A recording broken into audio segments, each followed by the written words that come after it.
ত্রিকালজ্ঞ মহাযোগী লোকনাথ বাবার জয়। ত্রিকালজ্ঞ মহাযোগী লোকনাথের জয়। পাপী তাপী উদ্ধারিতে হলেন উদয়। আবির্ভূত হন বাবা কচুয়া গ্রামেতে, জন্মিল লোকনাথ ঘোষাল গৃহেতে। পিতা রাম কানাই ঘোষাল, কমলা দেবী মাতা, ধর্মপরায়ণা তিনি সতী পতিব্রতা। 11 বর্ষ যবে লোকনাথ হলো, ভগবান গাঙ্গুলি তারে সন্ন্যাস দীক্ষা দিল।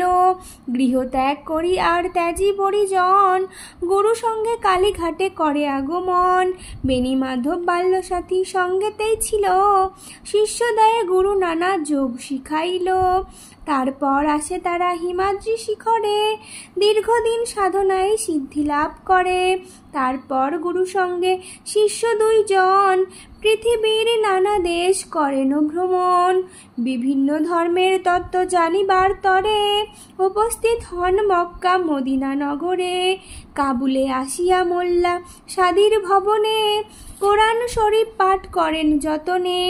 বিশ্ব পরিক্রমা শেষে বেণী মাধব সঙ্গেতে, উপস্থিত হন চন্দ্রনাথ পাহাড়েতে। দাবানল জ্বলে ওঠে বনেরও ভিতরে, অগ্নি থেকে রক্ষা করে বিজয় গোস্বামীরে।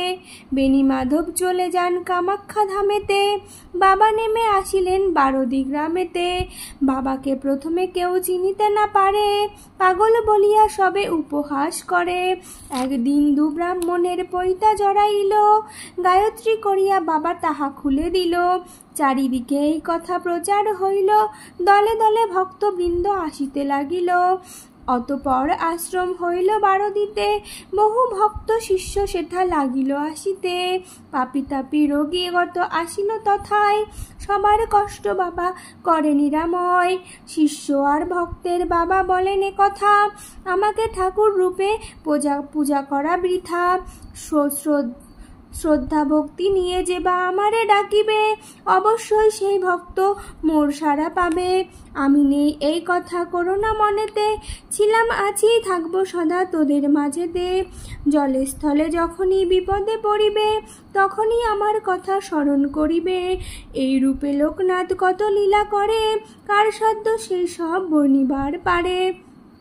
160 বৎসর বাবার বয়স হইল, মর্তধাম ত্যাজিতে বাবার ইচ্ছা হলো। 1297 সাল 19 জ্যৈষ্ঠতে, দেহ ত্যাজি যান বাবা অমর লোকেতে। যার ঘরে বাবার চিত্র রাখিবে যতনে, অন্ন কষ্ট থাকিবে না তাহার ভুবনে। রোগ শোক দুঃখ কষ্ট সব দূরে যাবে, পুত্রপত্র সহ সবে আনন্দে থাকিবে। বাবার পাঁচালি যে বা পড়ে কিংবা শুনে, পুণ্যবান সেই জন সদা রেখো মনে। কোনো মন্ত্র কোনো দীক্ষা নাই তার নামে, তার নামই মহামন্ত্র এই মর্তধামে। যত বেশি তার নাম উচ্চারিত হবে, মানব কল্যাণ তত অধিক হইবে।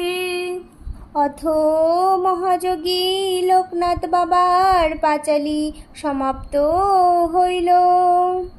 ত্রিকালজ্ঞ মহাযোগী লোকনাথ বাবার জয়।